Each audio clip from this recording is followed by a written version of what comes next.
Hey, weirdos, I'm Ash. And I'm Elena. And this is Morbid.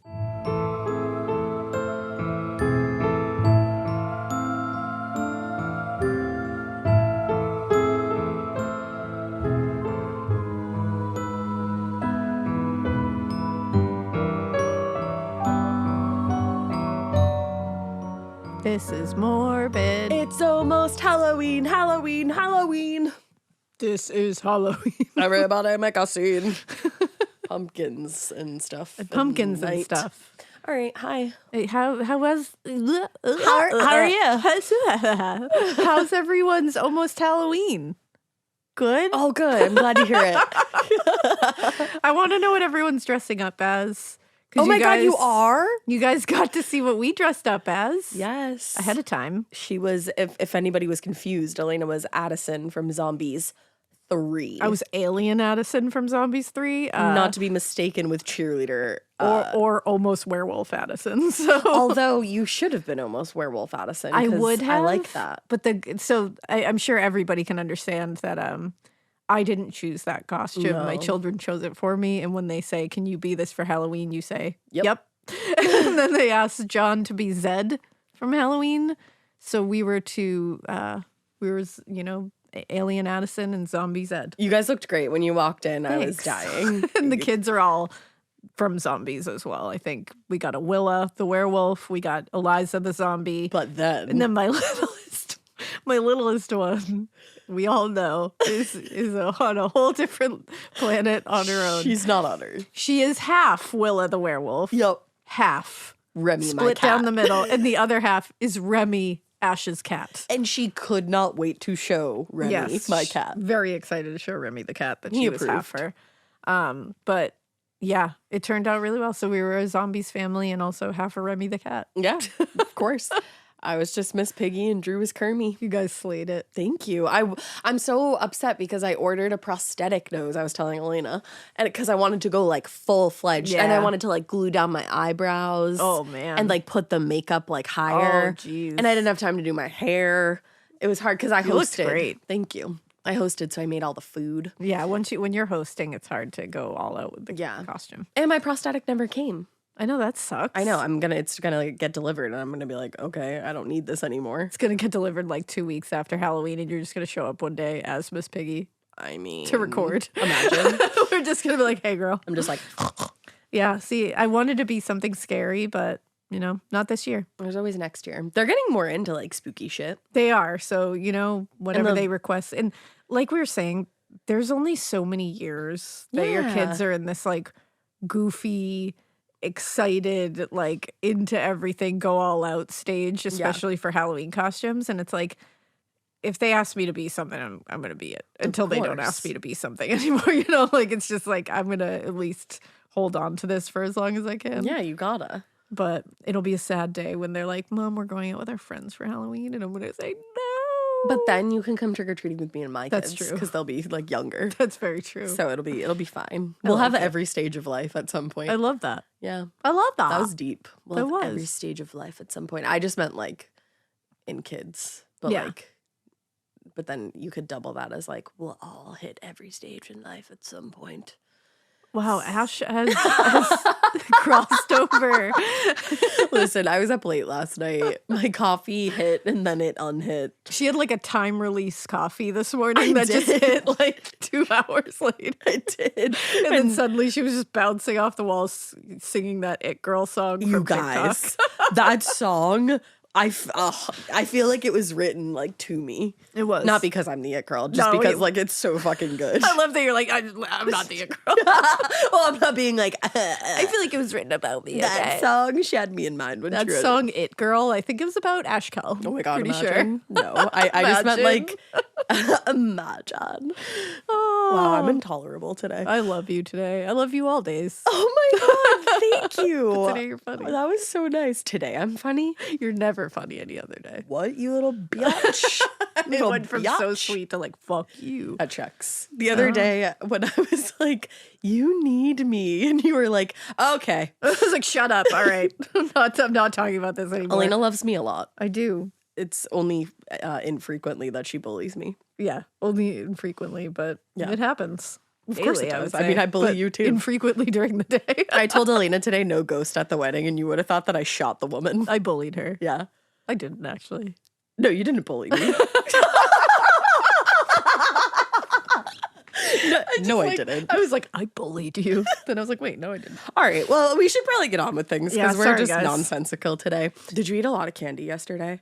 I didn't eat a lot of candy, actually. Maybe that's what's happening to me. I ate so many fucking fun-sized Crunch bars there it is. and Butterfingers. I'm like on another planet today. Space level. Oh, space level. Oh my yeah. God. Just really quickly. I also last night watched, there was like a Watch What Happens Live, like recap of the best Vanderpump Rules moments of Watch What Happens Live. And James Kennedy was on there, and it was when he got to perform for Steve Aoki, and that really just sent me. I love that. And when you said space level, Space level. it made me think of it. Made you think of it. All right. So anyway, back to the morbid. I have a wild case today. It's old timey. So if you're not here for that, then love you, bye. And if you're here for it, love you, hi. Level. So it's it's Nan Patterson and the death of Ceasar Young. And I say death because to this day, we don't know if he was murdered. Ooh, I love when we all get to decide. You get to decide. This is also a very you case. I looked at like I don't know what happens per se, Yeah. but like I looked at a little summary of it and I was like, this is a case that Ash like belongs covering, I would say. Thank you so much. Yeah, it's like Nan seemed a little fabulous if she didn't commit murder. Yeah. I'm not sure if she did or not, so So I won't that commit would to be that fabulous statement. if she didn't. Yeah, I I'm not would going to commit. So the woman at the center of this case, Nan Patterson, she was actually born Anne Elizabeth Patterson. Oh. Name is not Nan, it's Anne. What a like small, subtle way to change it into like a stage. I love name. it. Exactly. So she was born in 1882, and she was one of 3 children born to John Patterson, who was a well-known real estate developer in and around Washington, D.C. I couldn't find anything about who Nan's mother was. And That's I don't think interesting. Dave could either. So when she was born, he was the supervising architect of the Treasury. Oh, wow. But he resigned at the beginning of Grover Cleveland's first term as president. And he said, as a lifelong Republican, he, quote, refused to hold office under a Democrat. Okay. So that was that. Live But your life. what'd you say? Live your life. Live your life, I guess, yeah. So Nan's early life was pretty unremarkable, but things changed dramatically for her in 1898 when at just 16 years old, she started dating a man named Leon Gaines Martin. He was about 14 years older than Nan, but that was like more acceptable I was back going to then. say back then it was like pretty regular. Yeah, it was so regular, but it's so wild to hear that. Yeah.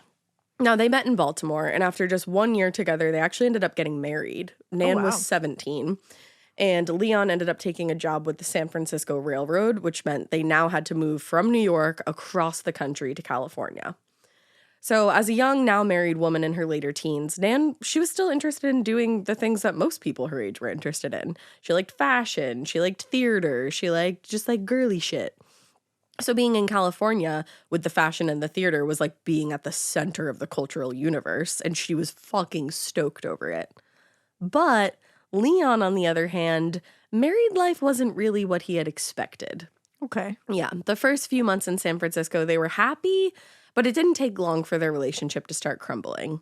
And Leon, he had high expectations. He wanted Nan, his new wife, to be dutiful, obedient, like old, all those tiny, great things. terrible things. Yeah, you should definitely look for that in a partner. Yeah, you know, obedience. Yeah. Fantastic. Absolutely. Can you imagine having that be like a list of desirable qualities in your partner? No. Obedient? I cannot. Yikes. But what he got instead, he later told reporters, was a girl who, quote, was of a lively and emotional nature. It's like, you married someone almost 14 years your junior. Of course she's full of life. She just started living it. He just described a person who is alive. Correct. Emotional and lively. It's like that's just a pulse. that's a carbon-based person, I think. Like that's really just like what? Did you want her like well, I know what he wanted. He wanted her docile and robotic. Quiet. And it's like, well then you should have just got a robot, my friend. Exactly. Jump ahead in time a little bit. Or, I mean, back then, you probably could have found somebody that you wanted. Yeah, who got forced into that. Exactly. But to deal with his woes, he started drinking heavily and gambling more often. And that just only led to the relationship crumbling even faster than it would have. And actually, just 1 year after they got married and moved to the opposite side of the country, they got separated. Oh.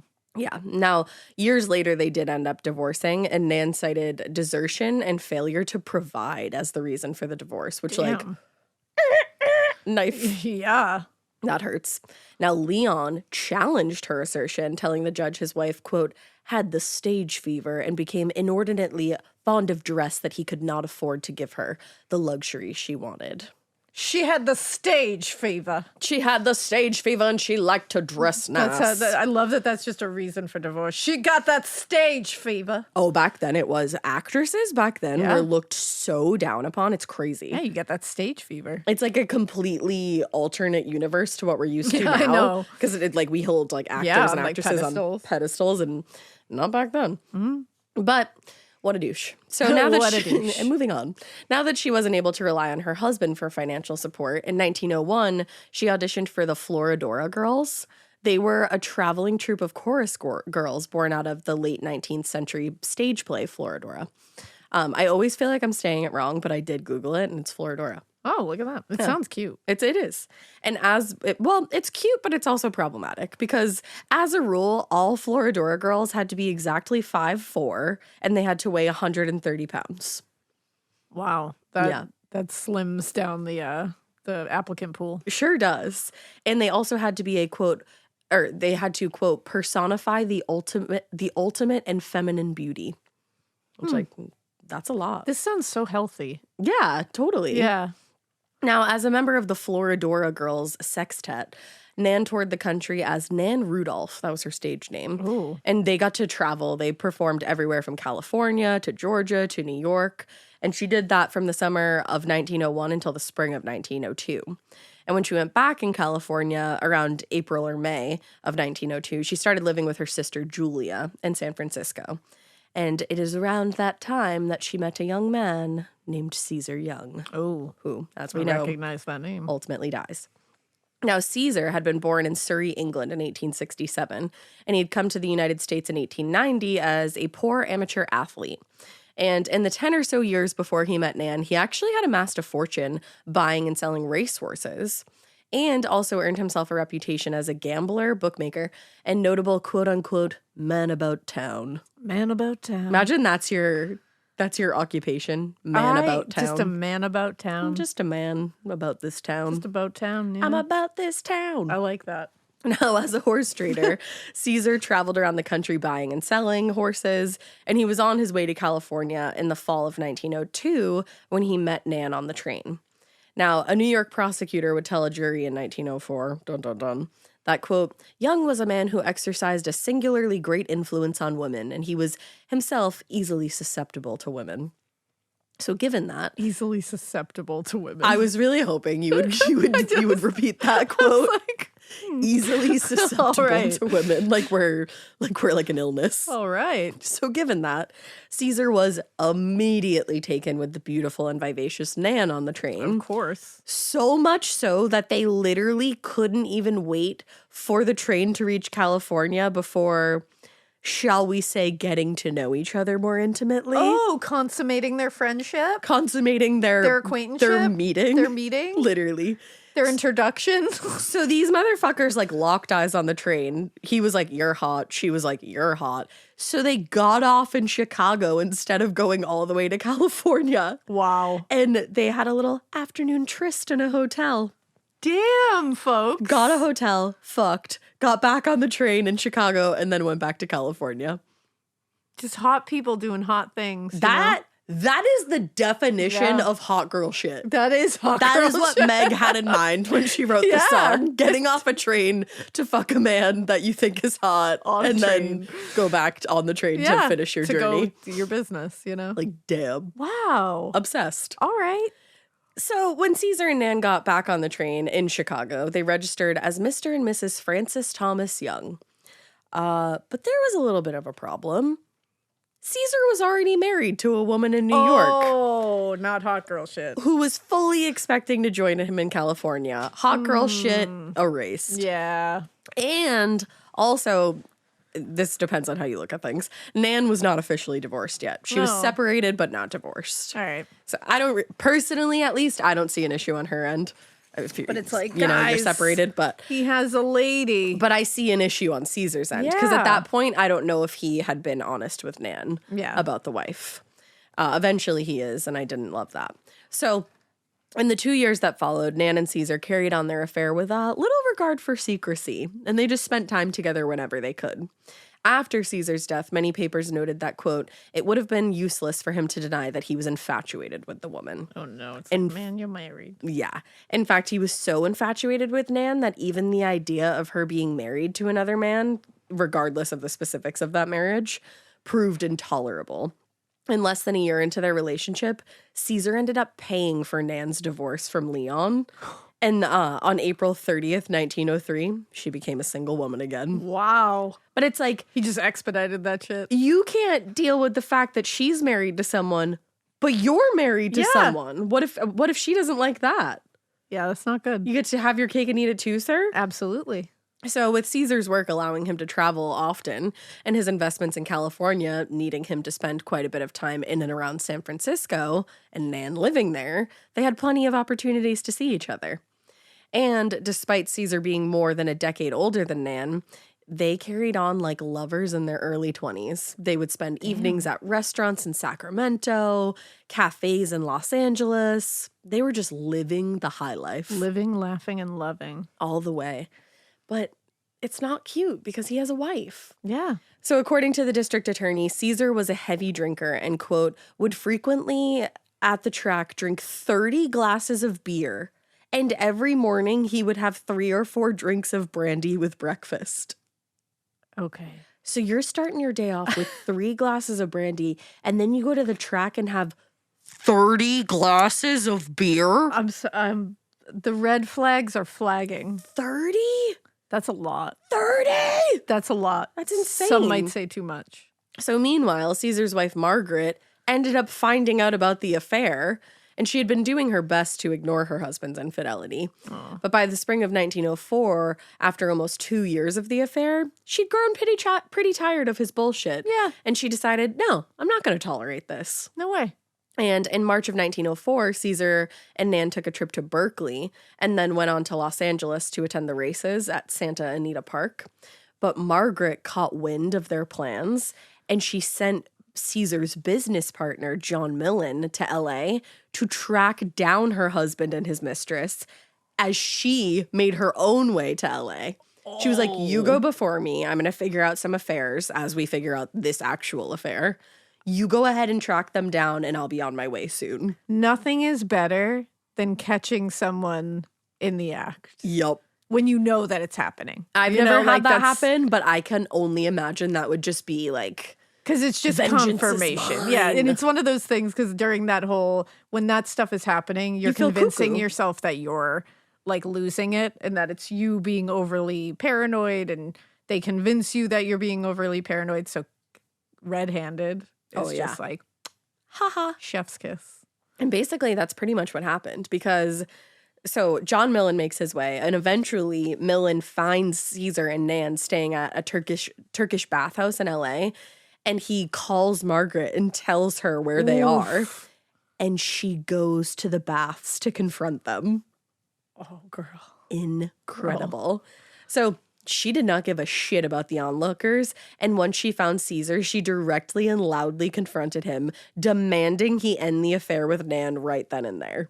Wow. But also I'm like, just go gotcha. And then all done. Like, good luck together, guys. I'm moving on. Like I know it's not as easy as that, trust me, but it's like you just want to see them be like, fuck you guys. I know. You know? I agree.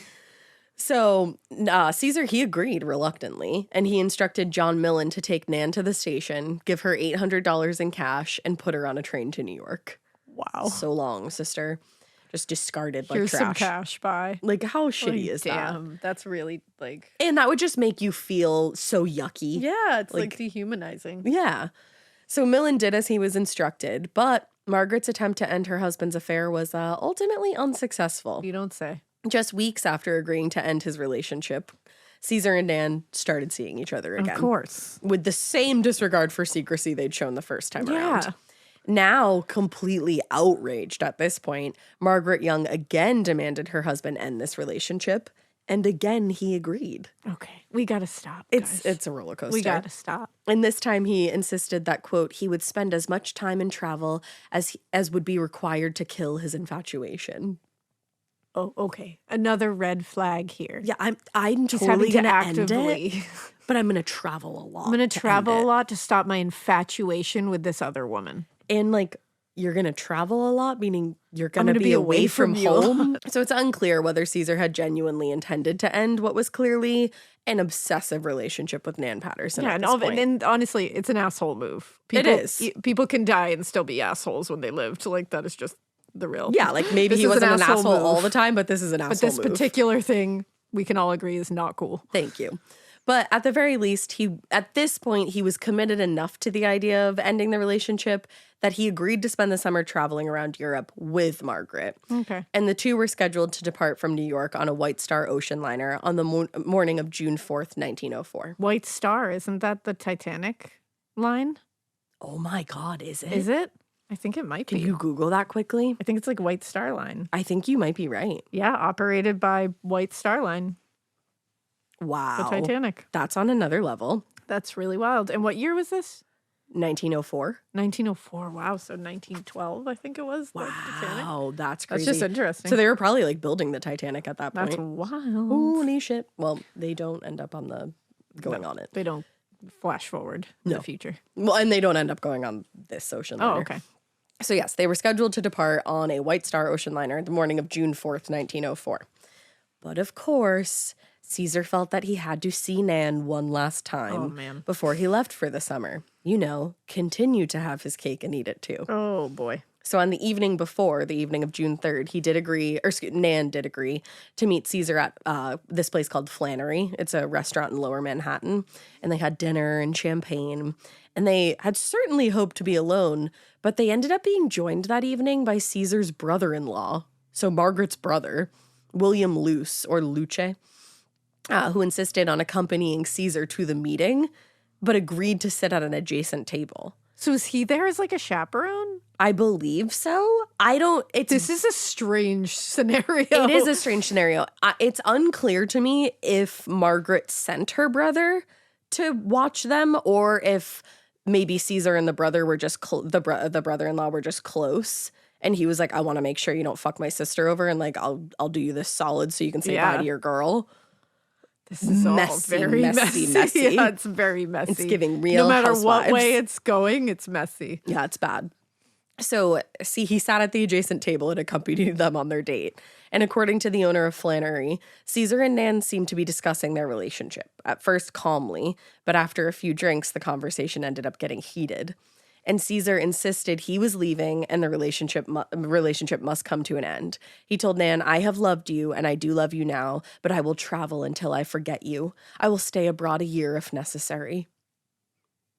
This is so intense. It's so intense. This is so intense. I will travel. It's an interesting method of going about this. I will travel until I forget you. Like, yeah. like I don't know. Maybe being like other places.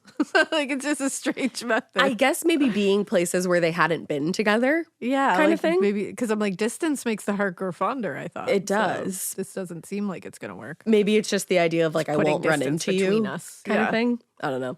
Like, I think it's like in Gilmore Girls when Max Medina says that he can't be near Lorelai, and he says, keep a big basketball player-sized person in between us. Justice for Max Medina. They should have gotten Honestly, married. justice for Max Medina. I do love Luke, but I do. Justice for Max. But I loved Max. Same.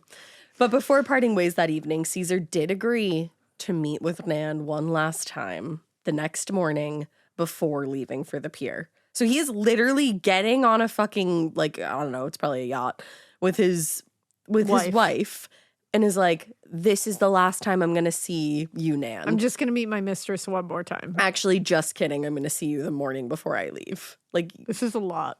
Cold turkey, dude. This is like not a great look here. No. So the next morning, Ceasar left the apartment that he shared with Margaret a little before 7 a.m. and told Margaret he was, quote, going to attend to some urgent business and that he'd meet her at the pier a little after 9 a.m. And also I have to say, because we're saying like Ceasar, this is an asshole move. Yeah. Nan, asshole move. Absolutely asshole move. Really asshole. Like, you guys got to get it together. That's the thing. Like, you're both doing this to this woman. This is really fucked up. Yeah, because before, like when I was saying like hot girl shit, I don't think Nan knew that they were together. Hot girl shit when everyone's single and everyone's happy. Right. And fine. But now like, you know. It's messy as fuck. Now you know he's literally going out with his wife on an ocean liner to go travel together to repair their relationship, and you are agreeing to meet him. Like, you're both messy. This is messy. That's super fucked up. It's really yucky. So he's telling her, I have to attend to some business. Yeah, and that's fucked up. He's still lying to you? Yeah. Now, as we know, obviously, the business was meeting Nan. So they met a little before 8 a.m. and they were headed in the direction of the pier. So they're literally heading toward the pier where he's supposed to meet his wife to leave. Oh my God. And they're in a Hansom cab, which is it's like a type of horse and carriage where the passengers sit in the carriage right behind the horse and the driver is seated on a spring seat behind the cab. Oh, okay. And that will be important later. That's why I went into detail. Okay. We'll try to post a picture if we can. Yeah, I've definitely seen those type. Yeah. As soon as I looked it up, I was like, oh, okay. Yeah. So now, just as the cab approached the corner of Franklin Street and West Broadway, the driver heard a loud bang come from inside the cab. And once he managed to get his horse under control, he pulled the cab to the side of the street and flagged down a nearby patrol officer, who rushed over to see what the hell was going on. And when the officer reached the cab, he looked inside and saw that Ceasar Young had collapsed into Nan's lap and appeared to be unconscious. Now, as soon as he lifted Ceasar into an upright position, the officer saw that there was a large hole in his chest, just slightly lower than his left shoulder. Damn. Now, upon a quick search of the body, the officer did locate the pistol, which had fallen into Ceasar's jacket pocket with one chamber empty. Now, as all of this was going on, Nan just appeared to be stunned and was clasping her hands, repeating, "Ceasar, Ceasar, why did you do this?" Now, without hesitating, the officer told the cab driver, Frederick Michaels, to drive as fast as possible to the nearby Hudson Street Hospital, where Ceasar, unfortunately, was pronounced dead before they were ever able to get him to the operating table. Damn. And when Nan heard that Ceasar hadn't made it, she became hysterical. And, quote, the services of a physician who was to have attended to Young were enlisted in her aid instead. Damn. And that's from the New York Times in 1904. It's always cool in cases like this when, like, a New York Times article was written, but it's in 1904. Yeah, because it's always interesting to see how they word things, too, because it's just always so different. Yeah, and it's just interesting, to, like, the fact that the New York Times has been operating for as long as it has. Now, once she was able to compose herself, Nan ended up being taken to the Leonard Street police station, where she sat for an interview with Captain Sweeney. According to Nan, she and Ceasar had met early that morning so that she could see him one last time before he left for England. And on the way to the dock, she said, Ceasar had the cab driver stop at 2 different saloons where he had at least 1 drink of whiskey before getting back in the cab. So he had 2 drinks of whiskey. Okay. And this guy drinks heavily, so this wouldn't be... So, yeah, he does drink heavily. And the thing is, she said at least 1 drink. Okay. So it's a little unclear how much he did drink. Okay. I don't know if she just, like, was trying to protect him or if she got confused in the chaos of everything. But at least 1 drink at both saloons. So at least 2 drinks total. Okay. Now, as they got to the docks, close to the docks, they started arguing about their relationship and his leaving when, according to Nan, Ceasar, in a moment of impulsivity, pulled a gun from his jacket pocket. He told her he wanted one last embrace, quote unquote, pulled her into his chest, wrapped his right arm around her neck, and then suddenly discharged the gun under her shoulder into the left side of his chest. Okay. So, like, wrapped his right arm around her, and it would make sense that if that was the case, he would have shot into his left shoulder. Yeah. Yep. Or in front of his left shoulder. I mean, it also makes sense he could, like, if he's a righty, that would be where it would go anyways. Exactly. You're not gonna, like, bend it inward. You know, like, picture hugging somebody, putting your arm around them, and where does your hand kind of end up? So when the gun went off, she said Ceasar dropped the pistol and it fell into his jacket pocket as he slumped forward into her lap. And she told the investigator, quote, "Now that he's dead, I love him so dearly that I feel I have nothing to live for and no desire to live," which is really sad. That is sad. Now, as she was being interviewed by Captain Sweeney, a very distraught John Millen, if you remember from the beginning, Caesar's business partner, entered the Leonard Street station. And he was, quote unquote, flustered with excitement and rage and demanded to see Nan. And when the desk sergeant wouldn't allow him to, he shouted, "I could kill that woman. She cannot deceive me. She did for Young what she has done for 2 other men before. She cannot deceive me. I knew Young since we were boys together." So he's claiming that she killed 2 other men. I was just going to say, I'm sorry, does he have information we don't have? Out of nowhere. Like, damn. Now, a bit later, Nan was being let out of Captain Sweeney's office and taken to the coroner's office as that was happening. Millen, who had been sitting there waiting for her, jumped out of his chair and rushed toward her, making a move to strike her. Whoa. But before he could, 2 officers grabbed him and dragged him away. And they were like, you're going to get arrested if you try to pull that shit. Hitting people. So instead, he followed Nan and the accompanying officers down the hall, shouting after her that, quote, if he had a gun, he would shoot her then and there. Damn. This whole thing is just so messy. It's so dramatic and so messy. And he seems very, very convinced that she did this. Like, there's no question in his mind. Not a doubt in his mind. So the scene repeated itself outside of the station, with Millen again trying to assault Nan, who cowered behind the accompanying officer, begging her to, quote-unquote, save her from Millen's fury. Oh my God. She's fucking terrified. Yeah. It looks like he's going to, like, try to kill her. Quite literally. If he had a gun, he probably would have. Now, at the coroner's office, even more information came to light that didn't do much to help Nan's case. If Caesar's death was a suicide like Nan intended, or like Nan had indicated, then that would have been easily proven by only one set of fingerprints on the weapon. But according to Nan, her fingerprints would be on the gun as well. She said, quote, "Because I took the pistol out of his pocket and put it back again." Why? Why would you do that? That is very strange to me. Yeah. So did she have a reason? Or she was just like, I picked it up and put it back in. She said, "I took the pistol out of his pocket and put it back again." So she watched somebody kill themselves with a weapon. Mm-hmm. And then she said, "I should probably touch that weapon and then put it back where I found it." Yep. Okay. Yep. I mean, I've never been in that position, so I'm not going to say it's a total impossibility. I don't know. But it's strange. It's strange, but there was a detail that helped her here. Okay. There didn't appear to be any gunpowder residue on her hands. I was going to ask that. Indicating that while she may have held the gun, it wasn't likely that she fired it if there's no gunshot residue on her hands. All right, that's pretty interesting. That is, isn't it? That's a pretty big one. Strange. And there's absolutely no way she would have been able to wash her hands. The police officer came right to the cab after it happened and immediately escorted her. And was there gunshot residue on his hands? We will find out that, there was gunshot residue on his hands. Oh. Interesting. Huh. So things got worse when John Millen arrived with additional details about Nan's history with men. Huh. The coroner told the New York Times, quote, "Mr. Millen has made many grave charges against this woman. Millen told me that a member of the Ben-Hur Company killed himself on her account while she was with the Floridora Company, and that afterward, another man who got into trouble with her killed himself."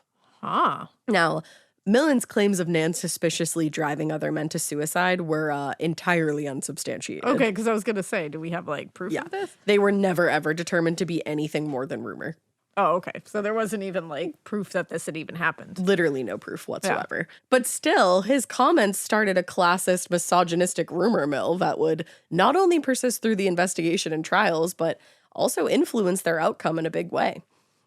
Now, the biggest problem investigators faced was that while multiple people had theories about what happened between Nan and Caesar, no one actually saw anything yet. They haven't talked to anybody yet who actually saw what happened in the cab. Yeah.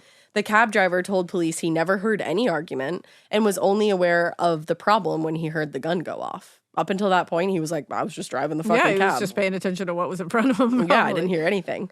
But police had other information that made them doubt Nan's claim of suicide.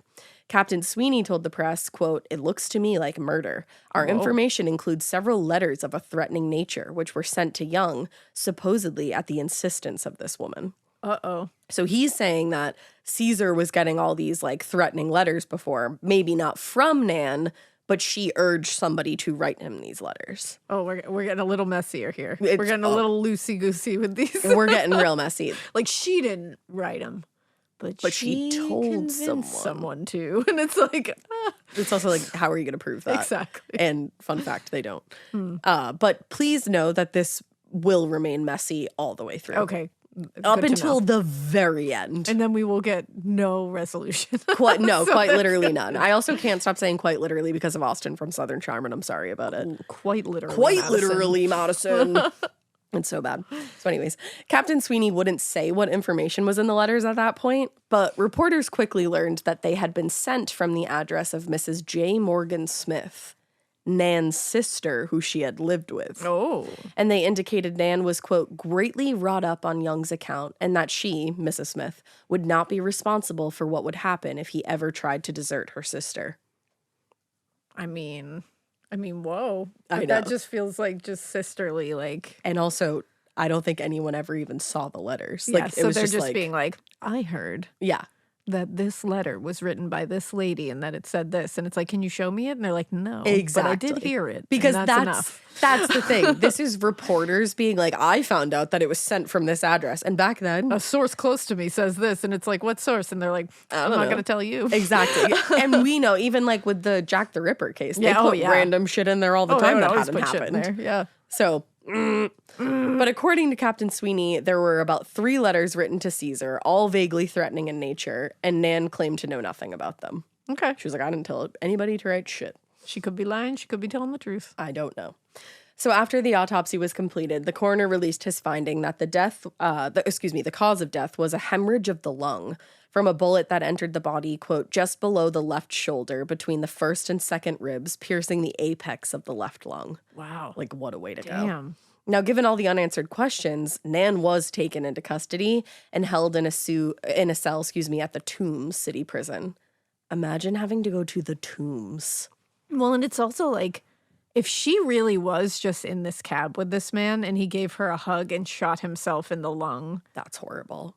While hugging her. Yeah. And she just witnessed this and now is being put in the Tomb jail cell. Yeah. Can you imagine how fucked up this is? No. And then if she did not do this, she was put through the ringer. I always think of that when it's like an unknown. Yeah. We don't know if they did it or if it was some other way. It's like, imagine if they didn't.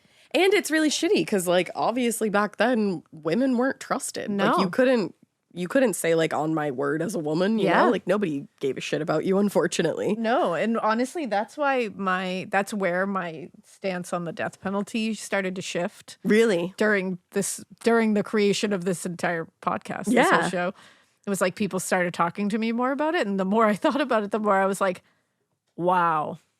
Imagine if you get it wrong. Like, humans are fallible. And very it's happened. fallible. People have sat in prison for like 30, 40, 50 years. And it's like, and then new evidence comes out. And it's like, oof, it gets tough. It's like something you can't undo. And in this case, especially, it's basically all he said, she said. There's not a lot of forensic evidence in this case. Of course not. And a lot of the like, well, I heard this from so-and-so is completely unsubstantiated. Yeah, and that's why these kind of crimes, like in this era, always fascinate me too. It's because with the advancements in technology and forensic science and all that good stuff is very fascinating, and I love that stuff. Absolutely. But seeing them, like, obviously this is a different one because this is kind of a wonky one where it's like he said, she said. Right. But when they do solve a crime from back in these days, it's crazy. It's fascinating because, like, they did that with, like, nothing. Like, no advancements in anything. All just, like, pure on, detective work. Like, just boots to the ground, kind of like nose in there kind of thing. And it's, like, fascinating to see them do it. Oh, it absolutely But then it's is. really interesting to see this side of it, too, where it's like, this is where it can go really wrong, them having no technology whatsoever. Honestly. Well, and it's interesting, too, because I used to be, like, fine. Like, I didn't, like, mind you doing the old cases, but, like, they, honestly, to be frank, they weren't my favorite. Yeah. But now I prefer them. Yeah, it's so funny. Because I think they're so much more interesting, and that's why I've started doing them. Yeah, they just, like, every once in a while to throw a really old-timey one in there. It's really interesting to see the dichotomy of how they solve these things. It is. It really is. Yeah. So that's why we've been doing them. But don't worry, we're all over the map. Yeah, we do everything. We'll stay all over the map. Didn't I just do a case from like the 70s? Yeah. That's my shit. There it is. So yes, taken to the Tombs, Nan was, and she was held on $5,000 bail. I don't know why I said it like that, but I did. So her attorney, Abraham Levy, came up with the money for her release, actually. But very aware and nervous about public interest in the case, the district attorney, William Jerome, immediately challenged the bail and ordered that she be held without bail. Oh. Which, if you think about what they had versus what they didn't have, the fact that she was held without bail is bullshit. Especially because it's like, you don't have anything. Even if you really like this seems like a very one-off crime of passion case, if that, which is not okay, obviously, but it's like when we're talking about like holding bail and all that, that does factor into it. Like whether this is like you're a threat to society here, like you're just going to run around or and like do a this. Flight risk or something. Yeah, and it's like, so even with that like not being the case, they're still doing that, like, and when they have nothing. And when she was arrested, the only evidence that they're holding her without bail on is a sworn affidavit from a junior police officer who was the first on scene. And in this affidavit, the officer stated his belief that Nan was, quote, criminally involved. Wow. And so she's being held without bail because, like, he thought so. Because I feel it. I feel it in my bones. Wild. Wow.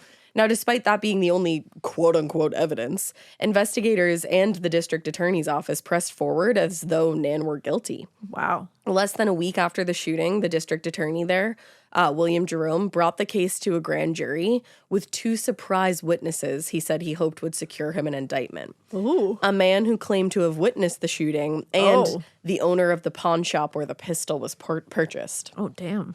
This is getting interesting. It is. So, on June 8th, a wonderful fucking day, before the grand jury had been convened, a man named Algernon Mayer, I'm going to call him Mayer because I don't want to, like, butcher that name. Butcher his name, exactly. But a supposed witness to the shooting went to the press to publicly identify himself and tell his story before making a formal statement to the police or the district attorney. He just went balls to the wall and was like, "Sup, public." Wow. He told the papers he'd seen the struggle inside the cab and, quote, "The shooting appeared to be accidental," he said. Oh. Now, his account actually seemed to corroborate what Nan had told police in her statement, but more importantly, he was one of very few people with no agenda that could speak on behalf of her defense. So when the story broke about Mayer witnessing the crime, the DA's office came forward to announce the identity of their own witness, a man named Carl Norlander. According to them, Norlander had been brought to the Tombs, where he positively ID'd Nan as the woman he saw shoot Ceasar Young in the cab. But the problem was that there were no eyewitnesses to the shooting. And the heavy news coverage of Ceasar's death had prompted a flood of letters to Nan's defense team and the district attorney's office from all these supposed witnesses. And it basically just caused this whole messy, again, situation where both sides were trying to outdo each other with false claims just to strengthen their cases. And instead of taking place in a courtroom where a judge could have controlled all this chaos, it was taking place publicly in the newspapers, pretty much by design, because both sides knew that they were swaying the public's view with each story coming out. Now, like Millen's vague claims of Nan's history with other men, the coroner and the district attorney also became willing participants in this media frenzy, and both with little regard for truth or their professional obligations. They basically saw Nan's case as an opportunity to make a bigger name for themselves, and they were trying to capitalize on that. So day after day, public officials from the coroner to the police captain to the district attorney were giving statements to the press where they made vague or unsubstantiated claims of Nan's guilt. And they would hint at having these few irrefutable pieces of evidence, but never produce any. For example, just one day before the grand jury was convened, the coroner made a statement to the press declaring, "I have obtained sworn information which makes it certain that when the inquest is held, the jury will find this defendant responsible for the death of Ceasar Young." Wow, that's confident. He didn't. Shocked. Because when he was asked what this information was, he said, I can't share it with you right now. You know what? It goes to another school. You wouldn't know it. Yeah, exactly. She doesn't even go here. So, very classic. Yeah, exactly. So all the unfounded claims aside and media frenzy aside, the prosecutor did have a solid lead in a man named Hyman Stern. He was the pawnbroker who claimed to have sold the pistol used in Ceasar's death. Now, shortly after Nan's arrest, this man, Stern, positively ID'd the revolver that they'd found in Ceasar's pocket as the one he sold the Friday before Ceasar's death. But when he was asked to identify Nan as the female of the couple who purchased this pistol together, he said, no, that's not her. So then the police theorized that it could have been Nan's sister who went to buy the gun with her husband, J. Morgan Smith. Oh. Because remember, they said Nan's sister was the one to maybe send Ceasar those threatening letters that nobody ever saw. Of course. So those George Glass threatening letters. Exactly. They were like, don't exist. Maybe she was doing her sis a solid. Maybe. Writing letters and buying guns. Yeah. Fucking sister. That's what I was going to say, sibling shit. For real. Whose cow we taken? So despite a lack of evidence tying Nan to the shooting, the DA presented the case to a grand jury that included a considerable amount of questionable testimony from people they said witnessed the shooting. And after hearing the evidence, the jury made the unconventional request to hear Nan's account of events. But her counsel decided that it probably was not in her best interest to go on the stand. It was a tough one because that is tough. On one side of things, she can sit there and, tell the jury her side of events and hopefully they believe her. But then on the other side, what if they don't like her for some reason or like they don't believe her for some reason? She doesn't give them the proper emotional response that they are looking for. Exactly. She gets backed into something that sounds a little fishy. Like it's really risky. It is. But that request alone definitely hinted that the jury wasn't entirely convinced by the prosecution's case because they're like, okay, like, can we hear from her? Yeah. But still, Abe Levy and Nan's other lawyers viewed the request for her to testify as more of a risk, like we were just saying, than anything else. And as far as they were concerned, the evidence against Nan spoke for itself, and it was telling an unconvincing story. So they felt there was nothing to be gained by having her appear. Okay. Unfortunately, her refusal to appear in court did not help her case. I was going to say, I feel like it just would have been... Why not? Yeah, you know, at this point, it's like, what do you have to lose? Tough call, though. I can see why they were like, fuck, what do we do here? But I feel like it would have been a better call to have her on there. Yeah. In this case. And probably. Yeah. Because despite their previously indicated doubt, on June 13th, the grand jury returned an indictment of murder in the first degree against Nan Patterson. And on June 21st, she appeared before a judge in General Sessions Court, and her lawyers entered her into a plea of not guilty. Now, from the moment Nan was found in the cab with Ceasar, tons of news outlets from New York to California had made it clear that while they didn't know if she was responsible for Ceasar's death or not, there was no doubt she was an unsavory character because she's an actress. No doubt. No doubt. No doubt. She had that stage fever. Ugh. And basically, that was their main focus. On June 5th, just one day after Ceasar's death, the front page of the San Francisco Call referred to Nan as a, quote, wrecker of the bookmaker's home. Oh, my. And when they talked about Ceasar's wife, Margaret, they called her a beautiful and talented woman who has been credited by her husband with having lifted him from a position of poverty to one of affluence. Wow. Which, like, they should be nice about his wife. She got really fucking screwed over here. Yeah. But, like, you don't know if Nan's guilty or not, so... Yeah, it's like we're really just going with that guilty thing, huh? Exactly. And in reality, Ceasar's wealth actually had not come from his wife. Yeah. And it's like, here's the thing. Nan did some bad shit. 100%. Like that should be like, yeah, that's fucked up. She did wreck the bookmaker's home, Yeah. but she was not alone in that. Nope, He too takes two to ruined tango. his home. Yep, takes two to tango. Exactly. But the article in the Call is the perfect example of the classism and misogyny that surrounded all three of Nan's trials. Whoa. All three. 3. Yeah. Just strap in, everybody. Get comfortable. Damn. So quote-unquote home wrecking aside, Nan's onstage career was also looked down upon by many Americans who, as author Carrie Segrave pointed out, quote, looked upon females within the field as loose and generally immoral. So Wow. because she was part of this like traveling group of the Floridora girls and wanted to be an actress, they were like, They're like, gross. nasty, what a hoe. Yeah. The other thing is, Nan barely spent any time acting, but throughout her trials, she would constantly be referred to as the actress in like a mocking tone. The actress. And I think they honestly did that. That said like an insult. Ugh, the actress. Imagine Gwyneth on her trial being like, the actress. The actress. Like, what? Like what? But they clearly were hoping that little piece of information about her life Yeah. would sway the jury if they didn't like, Absolutely. It's a tactic, quote for sure. unquote, loose and generally immoral girls. Wow. Wild. So the trial, the first one, did get underway finally on November 15th, 1904. And the assistant district attorney, William Rand, was acting as the prosecutor. And Abe Levy there was leading Nan's defense. So despite the media circus that surrounded the case, the trial, the first one, was pretty simple and straightforward. The prosecution alleged that Nan was afraid of losing Ceasar, so she shot him in a jealous fit of rage.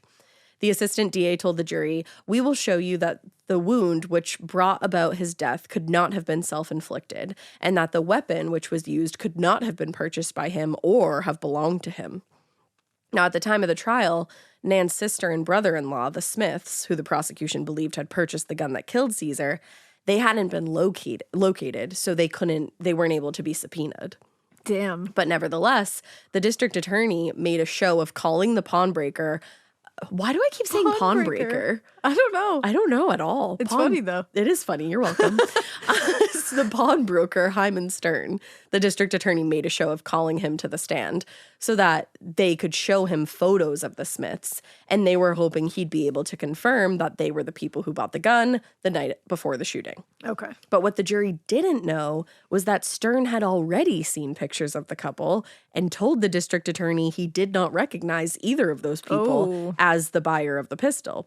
All right. But coincidentally, when the time came for Stern to testify, the prosecutor's office got word that he'd actually been stricken by appendicitis and his testimony would have to wait. Oh. So, when asked whether the appendicitis had been brought on by the trial, Assistant DA William Rand, who had absolutely no way of knowing, replied, "It may have been. In fact, I think that nervous strain which he's been under is the cause." Oh. Sir, you're a district attorney. Yeah, you're not come a doctor. on. Let's not. Now, the defense, on the other hand, their argument, they maintained their assertion that Ceasar had been drinking the morning of his death, his judgment was impaired by whiskey and no food, and he shot himself in a fit of what they called, quote-unquote, alcoholically sentimental despair. Wow. That's what a intense. name for it. I know. So in support of their argument, the defense attorney, Levy there, called a man named Milton Hazelton to the witness stand. 78-year-old Hazelton had been in New York for a short trip in June, and he claimed he'd been walking down the street with an acquaintance when they came upon a Hansom cab as it pulled to a stop. He claimed in the cab, quote, they saw a young man and woman facing each other with their hands clasped together. There was a commotion of some kind going on. The young woman just then dropped her hands to her lap, and immediately the two witnesses noticed a revolver in the man's hand, in the man's hand, and heard it go off. This is so complex. It is. And it's interesting because at certain times they're like, nobody saw this happen. That's the thing. Like, and then they're like, this guy saw this happen. And they're like, look, an eyewitness who has every single view of every angle of this crime. And it's like, wow, okay. That's the thing. And the problem here is that the Hansom cab didn't come to a stop before. Yeah, it was because of the sound. It pulled over after the shot. Yeah. So I don't know about this witness that the defense called. That's interesting. In my opinion, I don't know if this man saw what he saw. Yeah. Or what he said he saw. I don't know. But his testimony was corroborated by a second witness, John Latour, I believe is how you say it. He was coming out of a nearby drugstore, when the shot was fired. And he said, quote, as the cab passed me, I heard a shot fired. Okay. So in his statement, the cab is moving. Which makes more sense. I looked into the cab and saw a pistol in the right hand of the man who sat there on the right side of the cab. When the cab had gone half a block further, it stopped. I climbed up on the step and looked in. The man still held the pistol. Okay. But that's confusing because had he already shot himself, the gun at that point had fallen into his pocket. So you wouldn't have, if he had just shot himself and the gun fell, he wouldn't still be holding it. And it's like, did it fall? Because I was more confused when they were talking about how I think Nan said he shot himself, then put the gun in his pocket. She said the gun fell in his pocket. Oh, okay. I thought she made it like, because I was going to say maybe he didn't die right away and he was able to place that in his pocket before. That's possible. I don't know why he would, but like, who knows? She said he had shot himself and then the gun fell into his pocket. Oh. See, that's less believable to me. That's what I felt, more too. Believable to me that he would quickly put in his pocket before succumbing. Yeah. It's interesting. Yeah, see, so it all just kind of like when you look at this eyewitness. Yeah, these two eyewitnesses. Yeah, and then it's like, and then her fingerprints were on the gun, and she said she touched it by bringing it out of his pocket and putting it back in. So it's like, did she fuck up and did the gun not fall in his pocket, but she put it in his pocket? And then didn't want to say that, and maybe this eyewitness did see the gun in his hand? Possibly. And she just put it in his, maybe she picked it up out of his hand and then like put it in his pocket, like, holy shit. Yeah, that could have happened, absolutely. You know, like you're just to like pick it up like, holy shit, what happened here? And then like, oop. Well, and there you have it, reasonable doubt. That's the thing, like right there. Look at me lawyering. But it's like, that could have been it. And maybe Nan was mistaken or didn't want to say. But maybe she was just mistaken. She could have been so well, because remember they shock. Interviewed her literally like a few minutes after this happened. So maybe she was just in shock, anxious, and was like, yeah, I picked it up out of his pocket and put it back in. Maybe what she did was take it out of his hand, hold it first, and be like, holy shit, and just drop it in his pocket. Possibly. And maybe that lines up more with what this white eyewitness is saying. Yeah, and then I should say, the first one I was like, well, I don't know about that because the cab hadn't stopped at that point. He said as it pulled to a stop. Oh, so okay. it was still moving. All right. So that's the defense there. All right. But the prosecution, in the absence of Hyman Stern, the pawn breaker, LOL, in the absence of his testimony, they had to rely on the little forensic evidence that they had. So on November 22nd, a representative for the coroner's office arrived in court with a teaching skeleton that he wanted to use to show the trajectory of the bullet from the point of entry. Evidence they felt would show Ceasar couldn't have fired the shot himself. Okay. So they wanted to bring in this whole skeleton and do this whole like fucking, which I'm for. Let's go. Yeah, what would you call it? Like reenactment. I don't know.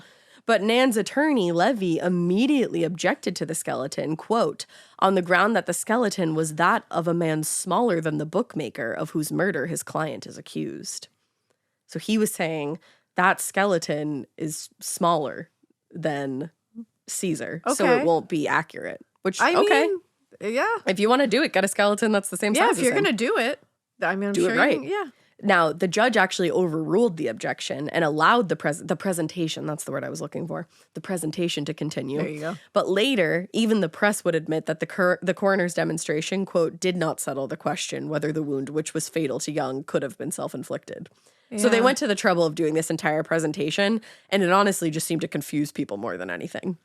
Yeah, because like when you really, that's the thing that I'm hung up on. It's like, he's saying he was hugging her and reached around her to shoot himself. I'm like, that does seem like a lot. It absolutely does. But remember, he was most likely drunk. Yeah, but it just seems like a very awkward. It does. Thing. It absolutely does. And I'm like, and I'm also kind of shocked that, well, I guess back then they wore a lot of layers, women. Because I was going to say, I'm a little shocked that she doesn't have any kind of mark from the gun. Because it was probably like against her a little bit. Yeah. When he did it, you know, like. Well, I don't know because I'm trying to like reach my arms. I mean, I have short arms. Maybe that's what he must have long arms. Because they said I couldn't get that angle. That's the thing. I couldn't get that angle either because they said that it went below his shoulder. Because at first, actually, when I'm actually having a realization right now because when I was reading it, I thought it went through the front of his body. But now that I'm presenting this again, it sounds like it went through the back of his body. Or it went the front in his shoulder. Oh, I think is what they're For some reason, I always think of shoulder as like as being the back. Yeah. I think it was the front of his body, but like up in his shoulder area. Yeah. Or towards his shoulder area. And then went like angled down toward the lung. Which which makes sense if you're hugging, I guess. But it's just, I'm curious to like think of like, did they do any like real life demonstration of like two humans hugging? Yeah. To try to make sure that that's even. I didn't find anything to say that they did do that. Because that's just like, I'm even like looking at like a pillow and being like, I couldn't reach around. But again, I'm a 5'1" woman. That's and it's the like, thing. so maybe he had a whole different stature. Like, who knows? Some people have really long arms. And it sounds like he was pretty tall because the skeleton they were going to bring in was not as tall as him. And Nan had to be 5'4" and 130 pounds to be a Floridora dancer. So she's pretty petite. I don't know. Think about hugging somebody. Introduces, like when I hug you, honestly, we should try to reenact it because we might be similar. Just to see. Because if I hugged you, I feel like I could get my arm all the way around you and then be able to point a gun at my chest. Yeah, it's very interesting. It's the whole thing is very... Yeah. It makes you just go, huh. That's the thing. And I think, we'll see that the jury themselves each time was like, this is interesting. I know, because it's just like, I have so many questions. It is but like, none of which I can answer or even... Like, I have questions, but I'm like, I know I can't get the answer to this. Yeah. Like, no, it is. It is an interesting Very case. Weird. So a little less than 2 weeks into the trial, the case looked like it was headed in Nan's favor, actually, because everybody, again, is having all these reasonable doubts. Yeah. In addition to the testimony from those 2 eyewitnesses, Hazelton and Latour, there was testimony from the man who drove Nan's cab the evening before the shooting. And he told the jury that Ceasar Young, quote, was very much under the influence of liquor, abused the girl who was accused of his murder. Oh, wow. And after cursing her, struck her and forced her crying into the cab. Oh, my God. So they were like, he was shitty. Wow. And that was because, remember, they had gone to dinner the night before. Yeah, his with brother-in-law his brother-in-law chaperoned. Yeah. And then they got into a cab to leave. And evidently, according to this man at least, he was horrible to her. It was a bad situation. But just when things seemed to be going well for the defense, everything fell apart on November 27th when one of the jurors had a stroke and was listed by his doctors as being in serious condition. So because there was no alternate juror in the case, a mistrial was declared and a new trial was scheduled for early December. Wow. So she may have been on her way to winning this trial. Oh, the momentum was totally broken. And because they didn't have an alternate juror, they had no choice but to just redo everything. Yeah. Nan spoke to the press immediately after telling them, "It is very hard. I had helped choose that jury and felt confident of its fairness." Wow. Doesn't that suck? Sucks so hard for her. And then her statement about helping choose that jury came back to haunt her. Because her second trial got underway on December 5th, 1904, with the selection of a new jury. That's how it all started, obviously. And the process was immediately sensationalized by the press because most media outlets were claiming that Nan was handpicking jurors since she had said, like, I helped pick the jury. This time they were like, she's picking people based entirely on who would be most sympathetic. In reality, she had some input, but the jury selection was conducted as it always had been. It was a collaborative process all the way through. Yeah, because that's wild to think of somebody having you can go. That'd be wild. Please. But that didn't stop reporters from claiming that Nan had deliberately selected a jury of exclusively, quote unquote, gray-haired men. The implication being they'd be swayed by her beauty and charm. Come on. Like, really? Come on. So, again, sensationalized. Is it totally out of the realm of possibility? No. But it's like... But it didn't happen. Doesn't make sense. No, and it did It's not also happen. like back then, weren't they all juries of gray-haired old men? Pretty much. Wasn't that pretty much like the standard At that point, card? it was not a jury of your peers. No, that's the thing. So I'm like, I think she probably knew that there was a certain upper hand there. Of course. No. Slim pickings. Yeah. So jury selection was completed on December 8th, and this time they had the forethought to choose alternate jurors. Ah, there you go. Luckily. I know. I'm like, why would you not think that? Don't prepare. I know. Since very little time had passed between the first and second trial, William Rand's opening statement remained more or less the same as it had when he gave it a month earlier. He said, Nan was a, quote, vampire, murderess, and wrecker of homes.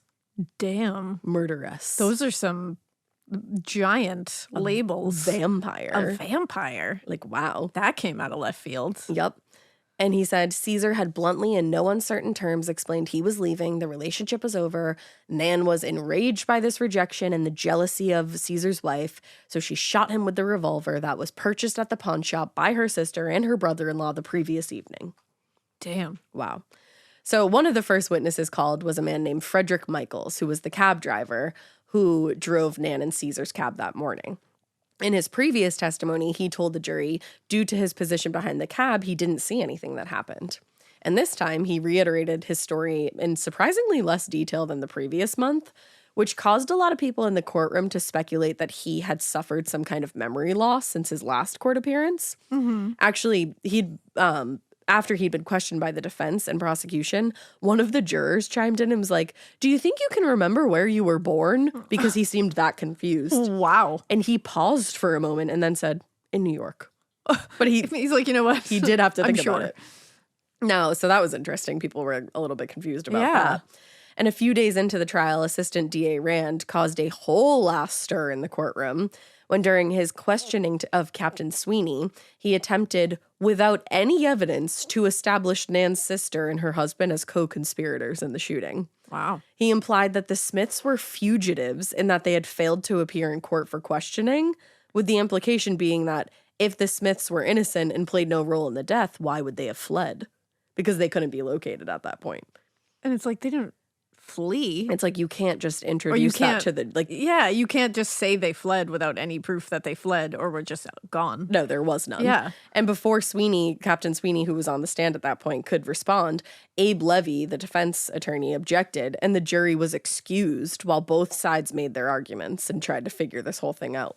Levy correctly pointed out that there was no evidence of the Smiths having been served a warrant or a subpoena, so they were free to move about the country in any way they pleased. Wow, this is so messy. It's insane. And other than their relationship to Nan, there was still no evidence that they were in any way connected to the shooting. Like the pawn breaker himself said, like, no, I don't recognize those people. Yeah, so what are we doing here? But the DA, or the Assistant DA Rand, responded saying, evidence has been introduced to show Smith and his wife were with the defendant engaged in earnest conversation before she met Ceasar Young on the night preceding the murder. And it's like, that's cool. All you're saying is she saw her sister and brother-in-law the night before the murder and they had a conversation. And it's like, these aren't, that would even not really work with even if it was like a friend of hers, you know, like, yeah, you can see your friends the night before something happens and that doesn't mean that that person's involved, but it's her sister. Yeah. Who it sounds like she's pretty close with. She lived with her. At this point, she was living with her. So it's like, she saw the person that is closest to her that she lives with the night before, so they must be involved. It's like, I don't know about that. Exactly. So it was clear to Rand, it was clear that Rand was doing his best to obscure facts here and try to strengthen his case. But fortunately, the judge agreed with the defense and refused to allow Rand to go any further with his line of questioning after doing that. So he kind of fucked himself there. Oh, damn. Yeah, which, he did.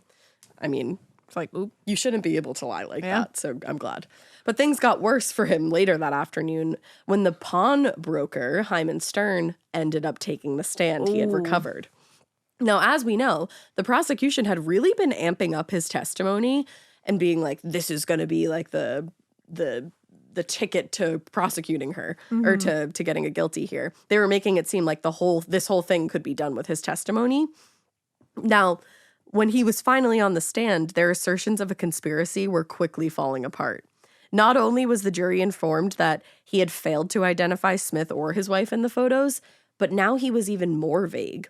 The New York Times reported that Stern, quote, recalled the sale of the pistol, but could give no adequate description of the parties who made the purchase. So he couldn't even remember that I was just going to say, so yeah. And previously he had looked at a photo of the Smiths and was like, no, it wasn't like, them. no, I don't recognize And now them. he's like, I don't even remember at this point. Oh, shit. So this is bad. So this is not helpful at all. So Rand's attempts to enter into the evidence, the supposedly threatening letters sent to Ceasar by Nan's sister, were equally unsuccessful. So he's just doing a fucking nosedive at this point. Like the questions directed to Sweeney, Rand hoped the letters would imply guilt on the part of the Smiths and establish them as co-conspirators. But defense attorney Levy successfully objected, arguing that the letters were not written by the defendant and had no bearing on the case. Oh, damn. And yeah. So on December 19th, as the case neared its end, Nan actually took the stand for the first time to testify in her own defense. In addition to proving several details about her own life, which basically included her limited time as a Floridora girl, her teenage marriage, they were asking her very pointed questions. Yeah. And then she got into her relationship with Ceasar. And she said Ceasar had instructed her to pretend to agree to the breakup when in front of family and friends, saying, he told me to say I was willing to go away, but that was all a bluff, that he didn't want me to go away at all. It was necessary for me to say I was going away, he explained, for Mrs. Young's peace of mind. Oh, my. So she's saying, you may have seen like this whole argument and shit like that the night before, but I was never going anywhere. Wow. Which, like, this is all very icky. Man, that's not good. Like, this is very icky. Now, during her testimony, she contradicted most of the assertions made by Rand and the district attorney's office. She said this actually was not going to be the end of her relationship at all, and that Ceasar was going to send for her once he'd settled in Europe.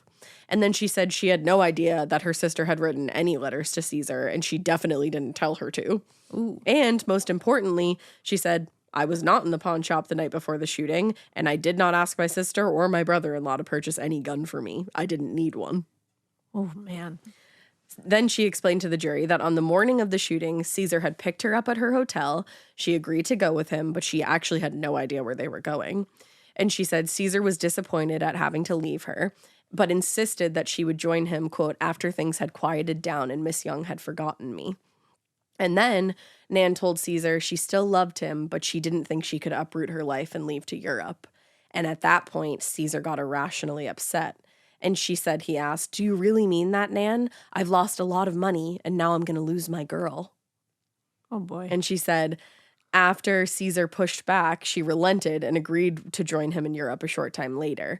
But then, she said, he grabbed me and pressed me to him with such force that it hurt me badly. As I did so, I heard a muffled report, and he fell forward in my lap.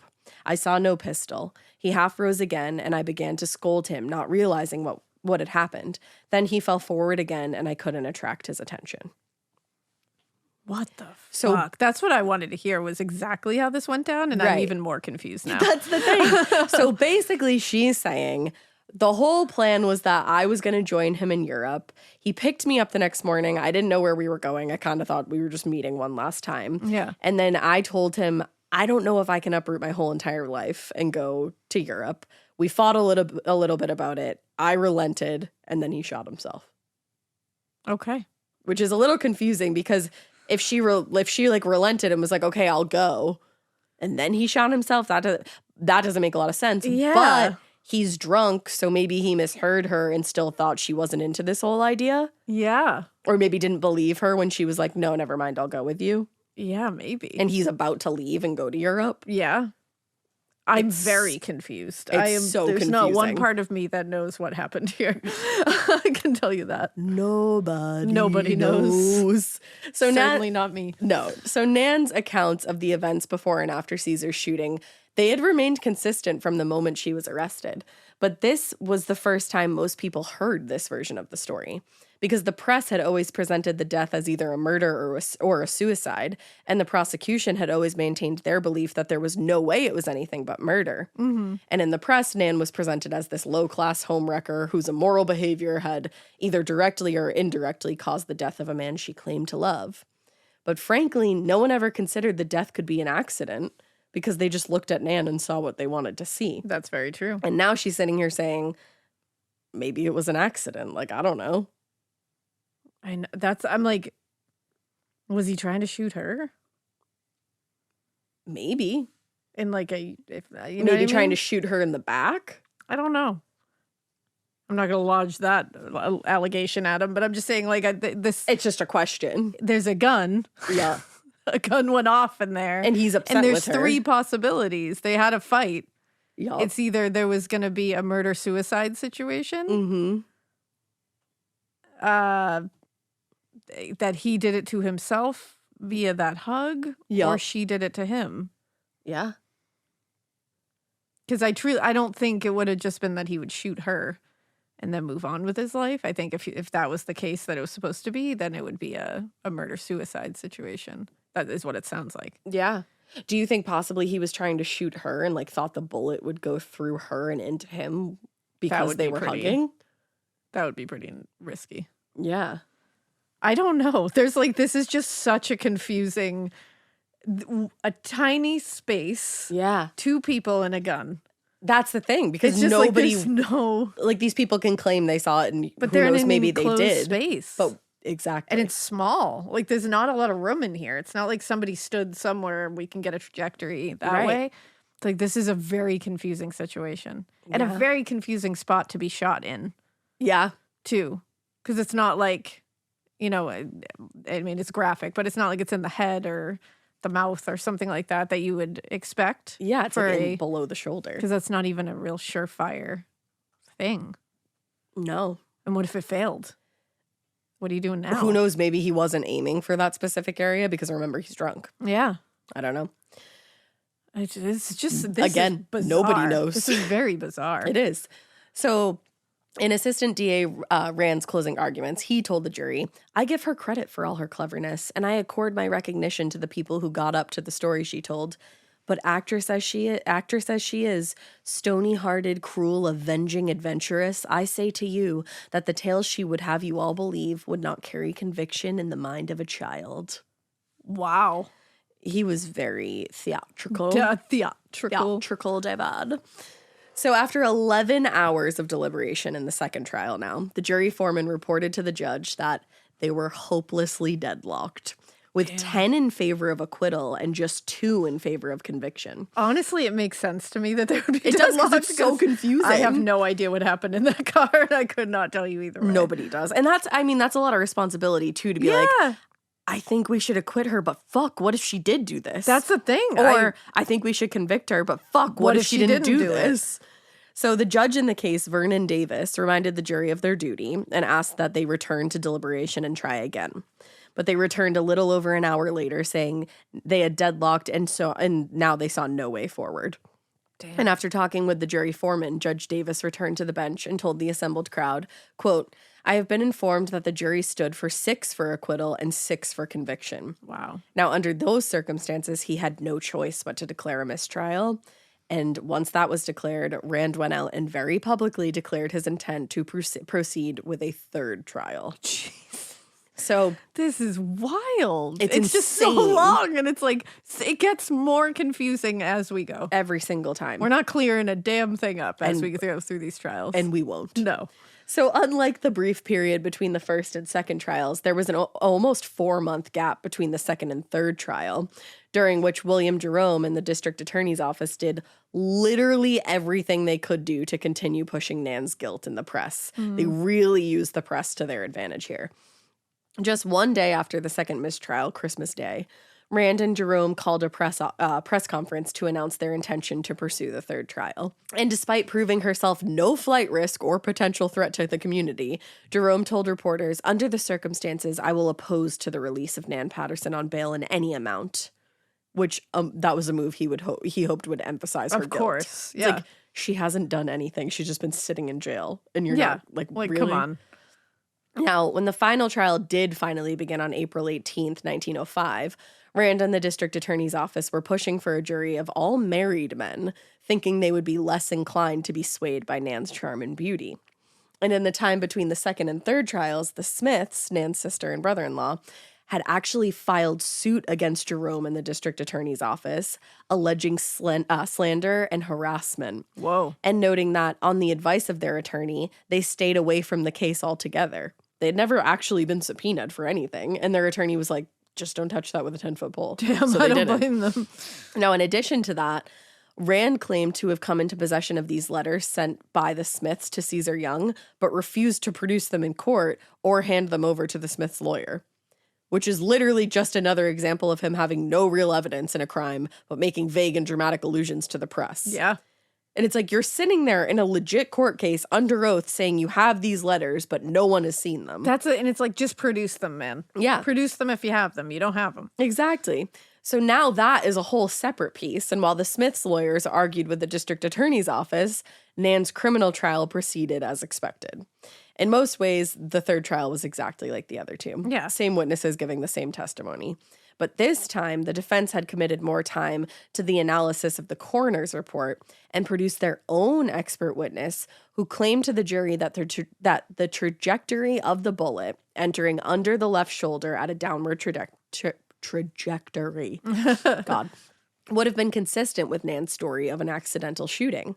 And similarly, the coroner reported that while they found no powder marks on Nan's fingers after the shooting, they did find powder on Ceasar's fingers, indicating that he held the gun when it went off. And that's pretty... That's telling. Yeah. Like, there was no powder on her hands. I don't think she shot that gun. Yeah. I really don't. And it's like... How would she have gotten gunpowder residue off her hands? This is in the 1800s. Mm-hmm. Was she wearing gloves? She's a fancy gal. That's true. Fancy gals wore gloves back then. Little delicate gloves. So I don't know anything about that, to be honest, but I do feel like the prosecution's office would have argued that if they could have. That's true. You know, like they would have been like, well, she was wearing gloves. Of course, they were going for anything and everything. That's true. So I don't know. I mean, it's possible. But I feel like the defense wouldn't sit there and be like, there was nothing on her hands, with the chance that she was wearing gloves, that then they, Unless this is like a dirty situation and they made sure those gloves were nowhere to be found. Which it could be, absolutely. And it's like, then the prosecution can't say she was wearing gloves if they don't have gloves to say that she was. That's true. What they should have done was talk to the driver and be like, did you see her wearing gloves? Mm-hmm. Yeah. Because why wouldn't anyone bring that up even just to throw it in the minds of the jury? Yeah. That maybe there was gloves involved, but we didn't find any, but you never know. She was taken really quickly to the police station. So, yeah. But that gun went off. She's still, like, it wasn't like the police literally converged onto the place the second the gun went off. Like, she could have stashed it. But remember, they said her fingerprints could have been on the gun. So I don't think she was wearing gloves. Mm. They said she picked up the gun. Unless she took the gloves off and picked up the gun and put it back. Yeah. Who knows? I'm just saying there's like a possibility. It is a possibility. That she was wearing gloves. Another reasonable or a doubt. handkerchief. Fancy handkerchief that she had in her hand. But then why would his fingers also have gunpowder residue on them? Because maybe it was his gun. No, he had gunpowder residue, like, on his hands. Maybe, yeah, that's true. I don't know. I don't think she shot it. I was trying to figure out some way for it to work. No, I'm glad you did. To me, that's pretty, like, open and shut then. That he shot the gun. Yeah. I mean, like, I just tried. There's no way to... You can explain that maybe she could have. And, like, you can explain why she doesn't have the residue on her hands, technically, if you wanted to get, like, wild with it like I just did. Yeah. But you can't explain why he does. Exactly. Without saying he shot the gun. That was fun, though. That was a nice little exercise we just did. Interesting. That was... Yeah, I know. I don't know. I don't know. So that's what the defense was doing. They were like, he's got gun. They're being like, this is open shut. He has gunpowder residue. She doesn't. Yeah. But on the other side of things, still convinced that the pawnbroker there was the key to a conviction. God. This guy already said, I don't know shit about shit. This poor guy just keeps getting called because Rand called him again to the stand to testify. And he wanted him to identify the Smiths as the buyer of the gun. But when the time came and Rand asked Stern whether he could identify the Smiths as the buyers, the pawnbroker said, "No, sir, I cannot." Now, Rand clearly expected a different answer and was stunned by Stern's statement and asked several more times if he was sure. And each time he was given the same response. Nope, I cannot identify the Smiths or Nan Patterson as the individual who purchased the gun. Please don't subpoena me again. I'm busy. I don't know shit about shit. I have a pawn shop to run. It's also a pawn shop broker. I'm sure he's like, leave me out of this shit. Yeah, like, I'm good. Even if I remember something, I don't remember something. Exactly. So, on May 3rd, 1905, the jury adjourned for deliberation.